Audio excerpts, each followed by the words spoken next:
Hello ನಮಸ್ತೆ ಎಲ್ರಿಗೂ. Welcome to Navya Raj vlogs. ಇವತ್ತು ಏನಿಲ್ಲ, ಮಾರ್ನಿಂಗ್ ರೂಟೀನ್ ನಾರ್ಮಲಾಗಿ ಎದ್ದು ಸ್ವಲ್ಪ ಪಾತ್ರೆ ಇತ್ತು ಎಲ್ಲ ಜೋಡಿಸ್ಕೊಂಡು, ಕೆಲ್ಸಕ್ಕೆ ರಜೆ ಇದ್ದಿದ್ದರಿಂದ ಎಲ್ಲ ನಾರ್ಮಲಾಗಿ ನಿಧಾನಕ್ಕೆದ್ದು ನಿಧಾನಕ್ಕೆ ಎಲ್ಲ ಕೆಲಸಗಳು ಮಾಡ್ಕೊತೀವಿ. ಅವತ್ತು ಕೆಲಸ ಇದ್ದರೆ 1-2 ಅವರ್ಸ್ ಟೈಮ್ ಇರುತ್ತೆ ನನಗೆ. ಇಬ್ಬರು ಶೇರ್ ಮಾಡ್ಕೊಂಡು ಮಾಡ್ತೀನಿ. ಒಂದೊಂದ್ಸಲ ನಾನು ಸ್ವಾತಿ ಅವರು, ಒಂದೊಂದ್ಸಲ ಅರ್ಜೆಂಟ್ ಇದ್ದರೆ ನಾನು ಹೊರಟೋಗ್ತೀನಿ. ಸ್ವಾತಿ ಅವ್ರು ಮಿಕ್ಕಿದ್ದೇನಾದರೂ ಇದ್ದರೆ ಅವರೇ ಮಾಡ್ಕೋತಾರೆ. ಎಲ್ಲ ಮತ್ತೆ ಇರ್ತಾರೆ. ಎಲ್ಲರೂ ಶೇರ್ ಮಾಡ್ಕೊಂಡು ಮಾಡೋದ್ರಿಂದ ನನಗೇನು ಅಷ್ಟು ಬರ್ಡನ್ ಅನಿಸಲ್ಲ. ಇದು ಬಿಸ್ಕೆಟು, ಅವಳು ಕೆಳಗಡೆ ಯಾವಾಗಲೂ ಒಬ್ಳು ನಾಯಿ ಬರ್ತಾಳೆ, ಅವಳು ರೂಢಿ ಮಾಡ್ಕೊಂಬಿಟ್ಟಿದ್ದಾಳೆ. ಬೆಳಗ್ಗೆನೇ ಬಂದು ಗೇಟ್ ಹತ್ರ ಕಾಯ್ತಾ ಇರ್ತಾಳೆ.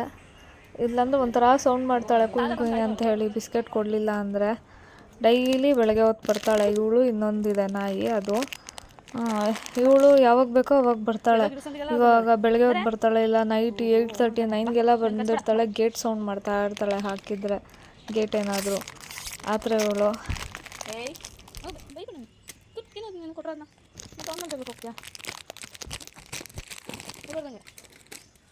ಕೊಟ್ಟಿಲ್ವಾ ಅಲ್ಜಿನ ಬಿಸ್ಕೆಟ್ ಇಟ್ಟಿಲ್ವಾ? ತಿನ್ನೆ ಗುಂತಲೆ ಮಾಡ್ಕೊಂಡು ಡ್ರಾಮಾ ಮಾಡ್ತಾಳೆ. ಎಲ್ಲ ಉಳಿಬೇಕು, ಅವ್ನು ಕೊಡಂಗೇ ಇಲ್ಲ. ತಿನ್ನು ನೀನು, ಬಾ ಎದ್ದೋ ಫಸ್ಟ್ ನೀನು ಅದೇ.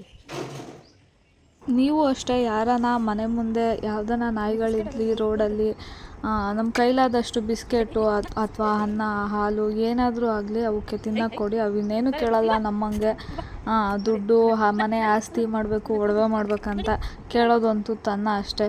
ಅದನ್ನು ಹಾಕೋದ್ರಿಂದ ನಾವು ಏನೂ ಕಳ್ಕೊಳ್ಳಲ್ಲ, ಅವಕ್ಕೊಂದು ಜೀವನ ಸಿಗ್ತದಷ್ಟೇ.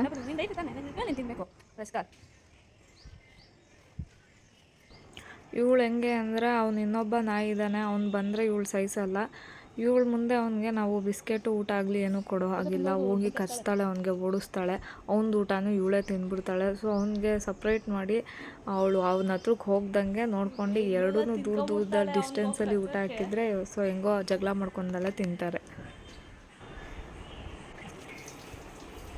ಅವ್ರು ವಿಡಿಯೋ ಎಡಿಟಿಂಗಲ್ಲಿ ಫುಲ್ಲು ಕೆಲಸ ಮಾಡಿಕೊಂಡು ವಿಡಿಯೋ ಎಡಿಟ್ ಮಾಡ್ತಿರೋದು ನೋಡಿ 5 ನಿಮಿಷ ದಿಗ್ಭ್ರಮೆ ಆಗಿಬಿಟ್ಟೆ ನಾನು. ಸೊ ಡೆಡಿಕೇಶನ್ ಇದೆಯಲ್ಲ, ಅದ್ರ ಕಡೆ ಶಾಕಾಗಿ ನೋಡ್ತಾಯಿದ್ದೆ. ಅವರು ಯಾಕೆ ಹಿಂಗೆ ನೋಡ್ತಾವಳೆ ಅಂತ ನನ್ನ ಕಡೆನೂ ಶಾಕಾಗಿ ನೋಡ್ತಾಯಿದ್ರು. Full ಸೀರಿಯಸ್ಸಾಗಿ involve ಆಗಿಬಿಟ್ಟಿದ್ರು ಎಡಿಟಿಂಗಲ್ಲಿ. ಹಾಗೆ ಎರಡೆರಡು ಕೆಲಸ, ಮನೆ ಕೆಲಸ, ಇಲ್ಲಿ ಎಡಿಟಿಂಗ್ ಕೆಲಸ ಎರಡೂ ನಡೆಸ್ತಾಯಿದ್ರು.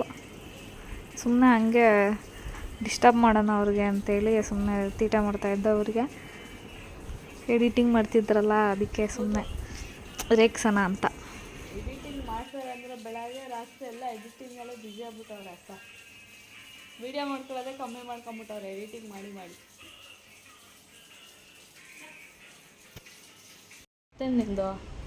ನಿಂದು ಬಾಲಲ್ಲ ಆಡಿಸಿ ನಿಂತ್ಕೊಂತಾಳೆ. ಏನಮ್ಮ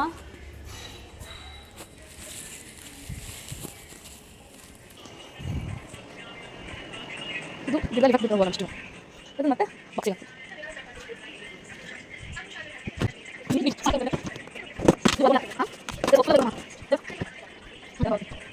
ಅಷ್ಟೇ ನೋಡ್ತಾ ಇರಿ, ಆಮೇಲೆ ಇಂಟ್ರೆಸ್ಟ್ ಹೋಗ್ಬಿಟ್ಟಿರುತ್ತೆ, ಬೇರೆ ಎಲ್ಲ ಹೋಗಿರುತ್ತೆ.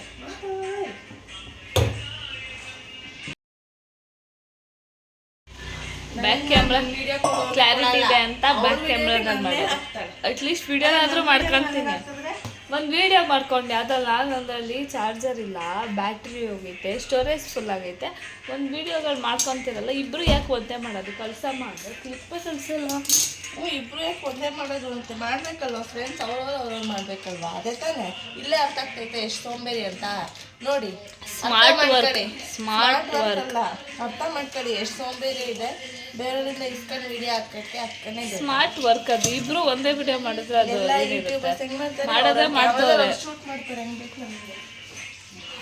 ಅವ್ರು ಒಬ್ಬರೇ ಇರ್ತಾರೆ, ನಾವು ಮನೇಲಿ ಇಬ್ರು ಇದ್ದೀವಿ.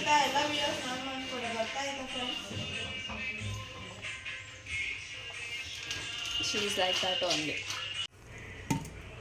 ಅಕ್ಕಂಗೆ ತಲೆ ಕೆಟ್ಟಿದೆ, ಅಕ್ಕಂಗೆ ತಲೆ ಕೆಟ್ಟೋಗಿದೆ.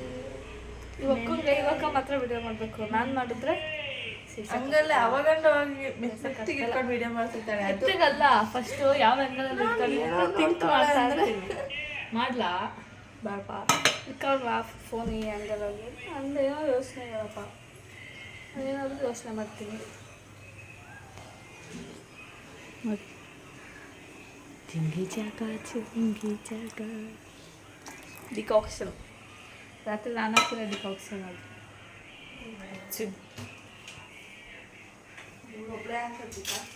ನಾನು ಒಬ್ಬಳೇ ಸಕ್ಕತ್ತಾಗತ್ತ ಡಿಕಾಕ್ಷನ್. ಅದೇ ನೀರು ಆಗ್ತಾನೇ ಇರಬೇಕು, ಆಗ್ತಾನೇ ಇರಬೇಕು, ಆಗ್ತಾನೇ ಇರಬೇಕು, ಚೆನ್ನಾಗೇ ಇರಬೇಕು.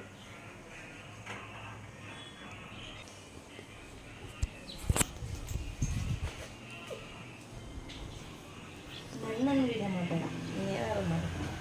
ನಾನು ಜಾಸ್ತಿ ತೋರಿಸಲ್ಲ ಅವಳು ನನ್ನೇ ತೋರಿಸ್ತೀನಿ. She is making me famous.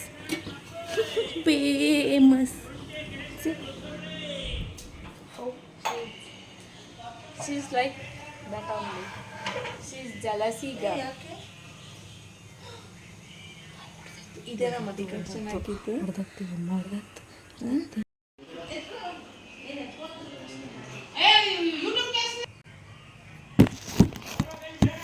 Extra ಹಾಕಿರೋದು ಡಿಕಾಕ್ಷನು ಹೊಡೆದೋಗ್ಬಿಟ್ಟೈತೆ. ನಾನು ಟ್ರೈ ಮಾಡ್ತಾಯಿದ್ದೀನಿ.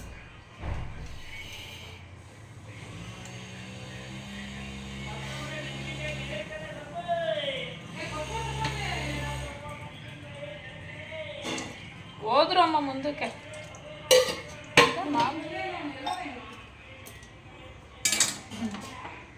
ನಾನು ಟ್ರೈ ಮಾಡಿದೆ,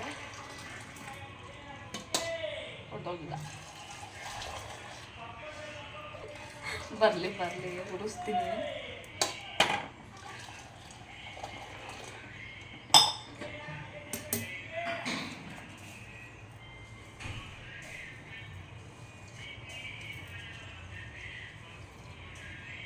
ಏನಮ್ಮ ನಾನು ಮಾಡೋ ಕಾಫಿ ಹೊಡೆದೇ ಹೋಗಲ್ಲ, ನೀನು ಮಾಡೋ ಕಾಫಿ ಹಿಂಗೆ ಹೊಡೆದೋಗುತ್ತಲ್ಲಮ್ಮ. ಅಕ್ಕ ಎಲ್ಲ ಅದು ಈ ಅದು ಹಾಕ್ತಾಯಿದ್ದೀನಿ, ಮಿಕ್ಸ್ ಮಾಡಿ ಹಾಕಿದ್ರು ಏನೂ ಆಗ್ತಾ ಇರಲ್ಲಮ್ಮ. ಅಕ್ಕ ಡಿಕಾಕ್ಷನ್ ಹಾಕ್ಬಿಟ್ಟು ಆಫ್ ಮಾಡ್ಬಿಟ್ಟು ಒಳ್ಳೆ ಫಿಕ್ಸು. ಏನಾದರೂ ಮಾಡ್ತೀನಿ, ಯಾಕೆ ಕುದಿಸ್ಬೇಕು? ಮಾಡಿರೋದನ್ನ ಕುದಿಸ್ಬಾರ್ದು. ಬಿಸಿ ಬೇಡ ಮತ್ತೆ ಬಿಸಿ ಐತಿ ಸಾಕಷ್ಟು. ಕುದಿಸು ಹಾಲು ಹೊಡ್ಕೋಬೇಕು. ಎರಡು ಒಂದೇ ಕುದಿಸ್ಬಾರ್ದು ಅಂತ ಹೇಳಿದೆ ಅಷ್ಟೇ. ಕುದಿಸಿದ್ರೆ ಹಾಲು ಬಿಸಿ ಬರ್ಬೇಕಷ್ಟೇ, ಹಾಲು ಕುದಿಸ್ಬಾರ್ದು ಆ್ಯಕ್ಚುಲಿ. ಮಾತಾಡಬೇಡ. ಅಮ್ಮ ಹೇಳಿದ್ದಾರೆ. ಇನ್ನೊಂದು ಸ್ವಲ್ಪ ಹೊತ್ತಾದ್ರೆ ಅಕ್ಕನ ಹಿಂಗೆ ಆಗಿರುತ್ತೆ ಈ ಕಲರ್.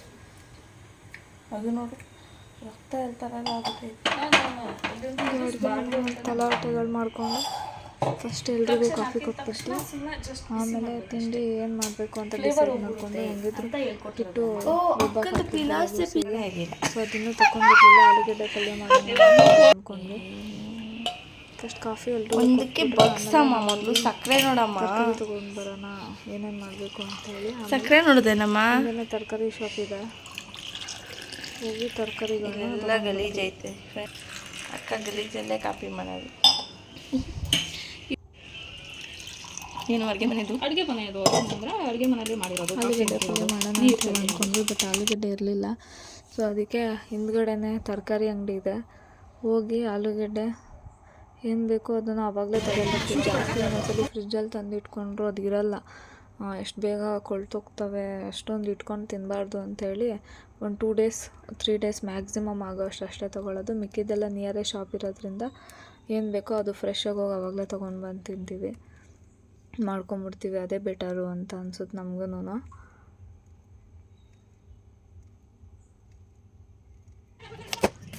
ಒಂದು ಕಡೆ ಎಲ್ಲ ಆಲೂಗಡ್ಡೆ ಪಲ್ಯ ಮಾಡೋದಕ್ಕೆ ಆಲೂಗಡ್ಡೆನೆಲ್ಲ ಬೇಯಕ್ಕೆ ಇಟ್ಕೊತಾ ಇದ್ದೀನಿ.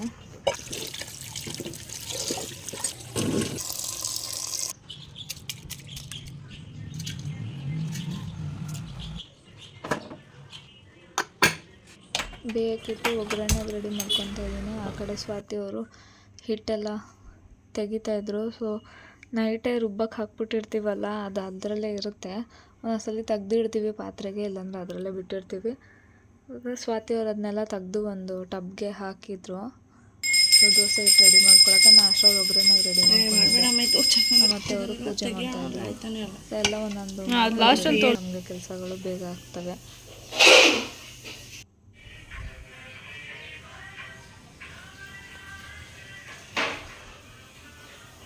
ಮತ್ತು ಅವ್ರು ಪೂಜೆ ಮಾಡಿದ್ದಾರೆ.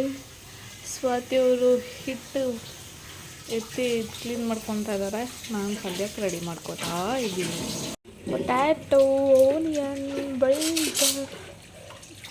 Drum stick.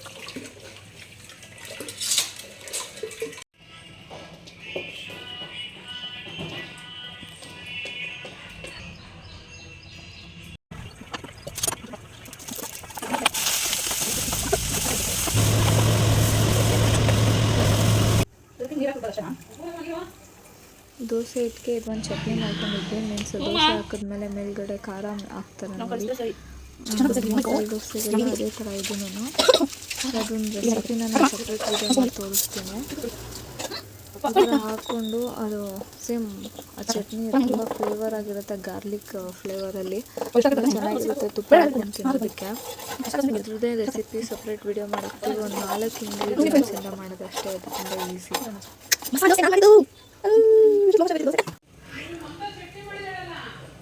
ಕ್ಲೋಸ್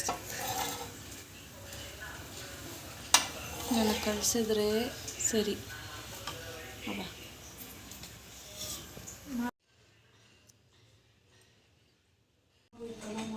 ತುಪ್ಪ ಹಾಕ್ಕೊಂಡು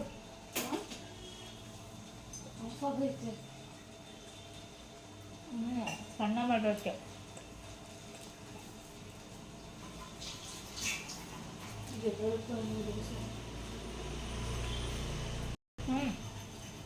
ಸ್ವಲ್ಪ ರೋಸ್ಟ್ ಹಾಕ್ಬಿಡ್ತೀನಿ. ತುಪ್ಪ ಹಾಕೊಂಡು ಮಸ್ತ್ ಇದೆ ಫ್ಲೇವರ್.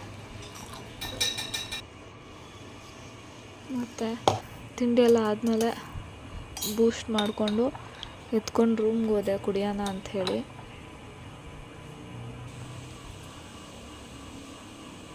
ಆ್ಯಕ್ಚುಲಿ ಬೂಸ್ಟು ಹಾಲ್ಗೆ ಹಾಕೊಂಡು ಕುಡಿಯೋದಕ್ಕಿಂತ ಹಾಗೆ ತಿನ್ನೋಕ್ಕೆ ಚೆನ್ನಾಗಿರುತ್ತೆ.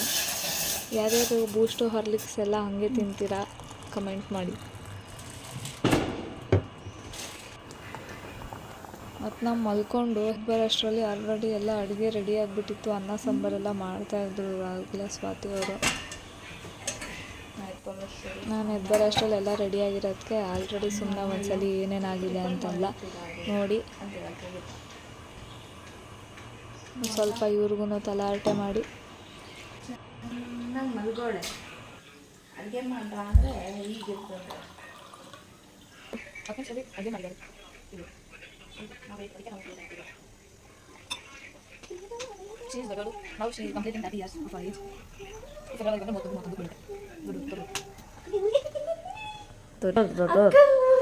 ದೊಡ್ಡೋರು ಇವರು 1991. ನಾರ್ಮಲ್ ನಗು. ನಗುಗೆಲ್ಲ ಫಿದಾ ಈ ಅಮ್ಮ ನಗುಗೆ ಫಿದಾ ಆಗಿಲ್ಲ. ನಿಮ್ಮ ಮನ್ಸಿಗೆ ತೋರಿಸಿ ಅಂತ ಹೇಳೋರು.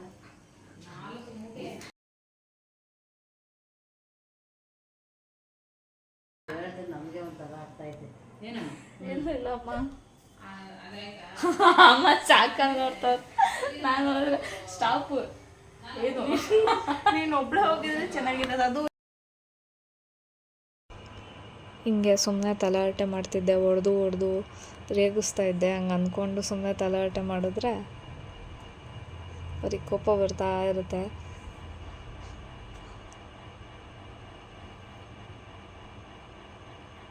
ಸುಮ್ಮನೆ ಹಂಗೆ ನಾವಿಬ್ಬರೇ ಇದ್ದಾಗ ತಲಾಟೆಗಳು ಮಾಡಿಕೊಂಡು ಟೈಮ್ ಪಾಸ್ ಮಾಡ್ಕೊಂಡು ಅಡುಗೆಗಳು ಮಾಡ್ತಾಯಿರ್ತೀವಿ ಅಡುಗೆ ಮನೆಯಲ್ಲಿ.